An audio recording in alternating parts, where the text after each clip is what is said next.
Hello friends, welcome to three roses kitchen. இப்போ நம்ம கோதுமை மாவை எப்படி ரொம்ப நாளுக்கு ஸ்டோர் பண்ணுறது அப்படின்ற டிப்ஸ் தான் பார்க்க போகிறோம். கோதுமை மாவு எப்படி ரெடி பண்ணுறதுன்னு வீடியோ வந்து டிஸ்கிரிப்ஷனில் கொடுக்குறேன், தேவைப்பட்டவங்க செக் பண்ணிக்கோங்க. இப்போ நான் அரைச்சி வச்சிருக்க கோதுமை மாவு வந்து ரேஷன் கடையில் வாங்கின கோதுமை வந்து நல்லா கழுவி காய வச்சு அதை வந்து நம்ம கோதுமை மாவை அரைச்சி வச்சுருக்கோம்.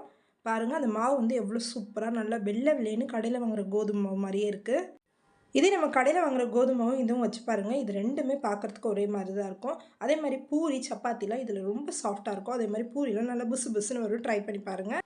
இந்த கோதுமாவை ஸ்டோர் பண்ணுறதுக்கு வீட்டில் இருக்க அந்த பொருள் போதுங்க. வேறு ஒன்றும் இல்லைங்க, குழம்பு மஞ்சள் தூள் தான். அந்த மஞ்சள் தூளை ஒரு அரை ஸ்பூன், சின்ன ஸ்பூனுக்கு அரை ஸ்பூன் அளவுக்கு போட்டு இதை நல்லா மிக்ஸ் பண்ணி வச்சிங்கனாவே போதும். பூச்சி வண்டு எதுவுமே வராது. சில மாவில் வந்து புழுலாம் வந்திருக்கு அப்படின்லாம் சொல்லியிருக்காங்க. அந்த பூச்சி வண்டு புழு அது மாதிரி வந்து மேலே வந்து ஒரு ஒயிட்டாக வந்து படர்ந்துருக்குது எதுவுமே இருக்காது. இந்த டிப்ஸை ட்ரை பண்ணி பார்த்துட்டு எப்படி இருக்குதுன்னு சொல்லுங்கள். இது வரைக்கும் நீங்கள் நம்ம சேனலை சப்ஸ்கிரைப் பண்ணலாம், சப்ஸ்கிரைப் பண்ணிக்கோங்க. பை ஃப்ரெண்ட்ஸ், தேங்க் ஃபார் வாட்சிங்.